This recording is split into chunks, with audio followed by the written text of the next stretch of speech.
I am a one-man mobile war on stupidity and hypocrisy, and today the train is stopping at FIFA Station. It stops there a lot. It's a very popular station. It has a McDonald's, a Burger King, a KFC, a Taco Bell, and a Panda Express. I have no idea how they really worked that one in there. And by the way, this video is brought to you. I'm just kidding.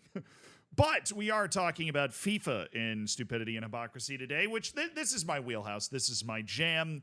I feel like I could probably just make an entire channel talking about weird and or stupid things that FIFA's done.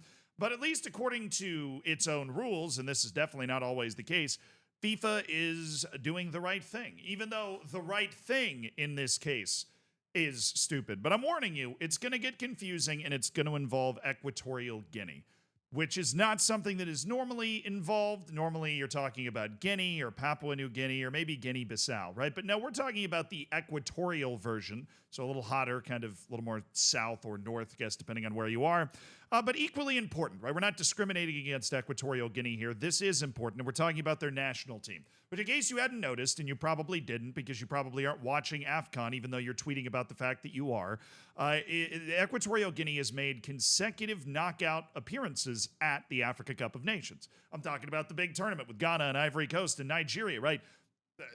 All of those teams, I believe, have not made consecutive knockout appearances. I know Ghana hasn't. Ivory Coast shouldn't have. They had a last-second goal to get them through, and then they ended up winning the whole. It's a great tournament if you haven't watched it, or you're pretending to have watched it. Actually watch it. You'll have a great time. But Equatorial Guinea has made it to the knockouts consecutive times. That's a pretty impressive thing to do for a country that, when you think about Equatorial Guinea, usually nothing comes to mind other than, holy shit, that's a long word. And that's because their team is played well together, and they've had a star. They've had a star. He's a very unusual guy. His name is Emilio Nsue. I've known who he was for probably 5 or 6 years. And Emilio Nsue, he has, let me make sure I get the number right. He has 43 caps and 22 goals for the Equatorial Guinean national team. Now, he was born in Spain, but his dad's from Equatorial Guinea. Pretty straightforward. I mean, it's the same situation as Pierre-Emerick Aubameyang, who was born in Spain, or France, but then he played for Gabon. His dad's from Gabon. His dad played for the Gabonese national team, for crying out loud. So, Pierre-Emerick Aubameyang decided he wanted to represent his dad's country. There's a very normal situation to find yourself in international football. Like, I just want to point that out for the people that don't know it. That, like, hey, if you have a parent or maybe even a grandparent, depending on what country it is, from that country, you are able to represent that country. I don't think there's anything wrong with that. Personally, I mean, if you find a bunch of people that do one way or another, but I don't think there's anything wrong with it at all. If you, if you have an Equatorial Guinean relative that you're related to, and you want to play for Equatorial Guinea, and you're good enough to help the national team, then freaking do it. Get your ass out there, sing the national anthem, and go Equator or whatever they do. I don't know. I've never been there. But Equatorial Guinea is now getting screwed. They're actually getting screwed right now because of Emilio Nsue. Is it Emilio Nsue's fault? Kind of, but I'll defer to The Athletic, who tweeted it out. This is the first time I figured out about it. Because FIFA's ruled that Equatorial Guinea captain Emilio Nsue was never eligible to represent the African nation throughout his 11-year international career. Now, I want to get a jump on this if you're about to head to the comments section and start firing off torpedoes about this dude lying.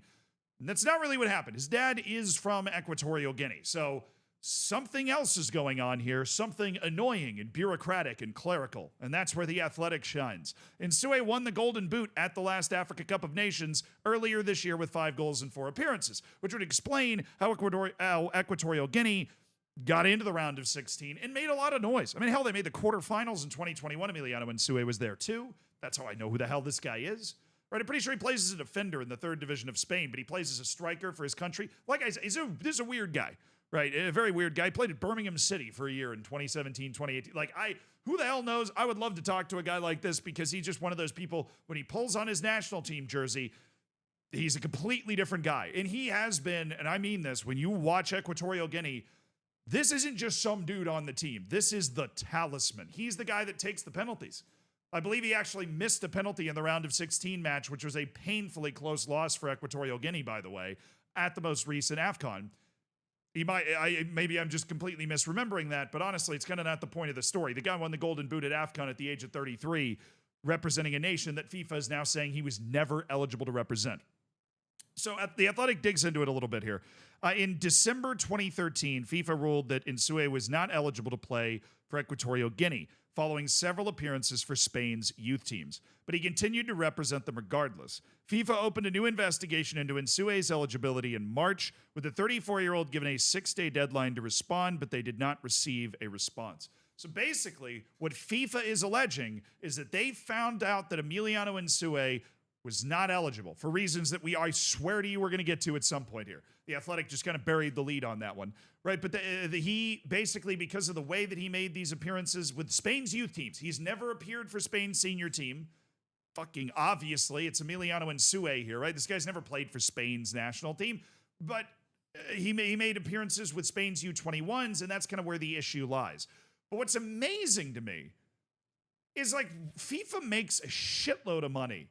Where does it go? I mean, I know the answer. I've watched the documentaries. I've read the reporting. Like, if you do enough to piss the United States off about soccer, like, if you do enough to make the United States care about soccer at all, because it's the U.S. that's, like, charging FIFA and arresting Sepp Blatter and stuff, then that's when you know you are turbo messing up, right? And there's also, like, the people in CONCACAF were involved, Jack Warner and whatever from Trinidad, like, CONCACAF had its fingerprints all over it because CONCACAF is going to CONCACAF. It's like one of the truths of nature. But FIFA knew for 11 years, right? FIFA knew for 11 years that he was ineligible. And that was it. Nothing else happened. How does that happen? If that is actually the case, and this is not some gross bureaucratic error, this should be impossible. Is there not a statute of limitations on this thing? Are you serious? This was 11 years ago. I was in high school when they found out that they thought Emilio Nsue was ineligible, and nobody thought to chase it down. I know who he is. I know who Emilio Nsue is. There were people tweeting about this guy all over the place. Was somebody in the investigations office sitting there going, I recognize him. You know what? I feel like I've investigated this guy totally. I think he stole my sandwich. Like, what the fuck are they doing? Right? If you investigated this guy 11 years ago and you said, oh, he's ineligible, and then he just plays for Equatorial Guinea for 11 years, I'm sorry. He can just keep playing. I've watched this dude play for Equatorial Guinea. He brings it. Right? This is not some sort of situation where he's just loafing around here. This dude is Equatorial Guinea on the pitch. I don't care if he was born in Spain, right? And you're going to take that away because 11 years ago you found that he wasn't eligible and then you just forgot to check for 11 years? You'd be terrible at hide and seek, okay? Because he was not hiding. This is the only guy on this whole fucking national team that I know. The only one. And I love this stuff. He's the only guy. And nobody thought to pick up the phone and be like, shit, we did investigate that. So they published a judgment, a 15-page ruling, and I'm assuming was mostly footnotes. It was dropped on Monday, I think, with Equatorial Guinea being stripped of their qualification victories against Namibia and Liberia, which they won, with their opponents both awarded 3-goal victories. So now, FIFA sat here for 11 years. Look, I get it, okay? And I'm going to get into what, I swear we're going to get into what actually happened and why they believe he's ineligible, because that is also a stupid reason, even though, according to the rules, apparently it's the correct interpretation. There's got to be a statute of limitations on this. I mean, and now we're punishing it. Equatorial Guinea can make the World Cup. The World Cup just expanded to 48 teams. We're talking about a team that has been one of the 16 best teams in Africa the last 2 times that question's been asked. All right. And a team that now that there are 9 spots coming out of Africa, that's more than half of the 16. All they have to do is make the quarterfinal of the AFCON, as a manner of speaking, in order to get into the World Cup for the first time ever. And this team absolutely believes it's got a shot. I have to imagine Emilio Nsue and his teammates are heartbroken here. You pick up losses to Namibia and Liberia, you are not going to the World Cup. That's actually how you get relegated to Oceania World Cup qualifying, is by losing those 2 matches. So if that has already happened, right, and it's over. This just cooked Equatorial Guinea's chance at making the World Cup. Maybe we'll get a random run from Namibia out of this because they got a 3-0 win gifted to them, right? But this is insane. It's insane that we're coming back 11 years later and punishing, how, like, the situation of the club or the country or whatever shouldn't matter in enforcement. It sucks. that it's being applied now. This is like a cop watching somebody smoke weed for 5 years, 11 years. Let's make it 11 years. And they sit on the same park bench every summer and smoke weed. And the cop watches them the whole time. And then one day that he just walks up and decides to arrest him for it. That's basically what, like, we've got to punish somebody else for the incompetence, at least, if I'm going to feel okay about this. The funny part is that they've ruled that Nsue has been banned from international football for 6 months. Like, what, a 34-year-old third division player who's been playing as a striker for Equatorial Guinea is going to suddenly get a call up to the Spanish national team because he's cap tied to Spain now. They fined the federation $164,000 as well, which I'm hopefully can buy them a much better investigative department. Now, somebody did do the trouble of clarifying. So the allegation is that Emilio Nsue played 1 minute for Spain in the 2011 U21 Euros. Now, if you know how U21 tournaments work, there's like a cutoff before the tournament that you have to be under that age. So there's a lot of people that are that age by the time the tournament comes around, because the cutoff is somewhere in the midst of time before, like 6 months before or whatever, or at the end of qualifying or however they decide to do it. So he shows up to the under 21 Euros, age 21 years, 8 months, and 15 days. He plays 1 minute for Spain in that tournament. Now, according to FIFA rules, right, even though he would very comfortably be eligible because his dad's from Equatorial Guinea and everything makes sense, if you play in a competitive U21 competition over the age of 21, you are cap tied.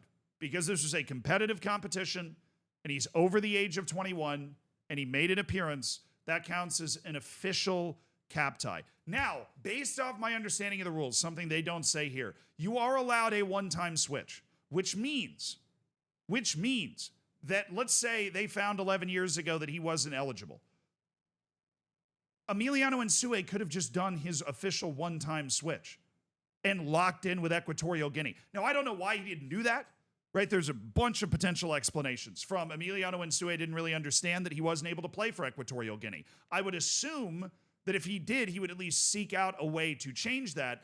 The other explanation is Nsue knew this and was just kind of hoping nobody would notice because it was Equatorial Guinea. But now all of a sudden Equatorial Guinea is in back-to-back knockouts at AFCON and winning World Cup qualifying matches, and it's on the map, so now he must be smited by the FIFA gods. Regardless of how actually all of this played out, or whether for some reason an under 21 cap tie is like heftier than a senior cap tie, because you're not even cap tied if you play for a senior national team unless you play in a competitive competition. If you play a friendly for a senior national team, you can still switch national teams. That's allowed. It's only once you play in a senior competitive competition that you can't switch national teams. That's when you're locked. And even when you're locked, you can still do a one-time official switch. And that was created for players that maybe make 1 or 2 appearances for the nation that they grew up in, or their parents, they made 1 or 2 appearances for one nation that is at a way higher level. They realize they're not going to be a regular part of that team, and they want to go play for the other national team that they can represent and carry that flag instead. And that rule works great for those types of players. But, like, what the hell is going on here? Can we not just retroactively say that he issued the one-time switch, or is this just the biggest annoying pile of shit paperwork I've ever seen? Right, because now he's suspended for 6 months from playing for Spain, apparently. They're fining the federation. When I feel like all we could do here is, like, if he just ticks yes on the box, like, are you a robot and do you want to play for Equatorial Guinea? All of a sudden he's good. And if he's not good, then it's a dumbass rule. It's a dumbass rule anyways, right? Because why is all of a sudden, if you're over 21 playing at the U21 Euros, which is legal, as we were just talking about, like, that's, it's not like he's 26 years old.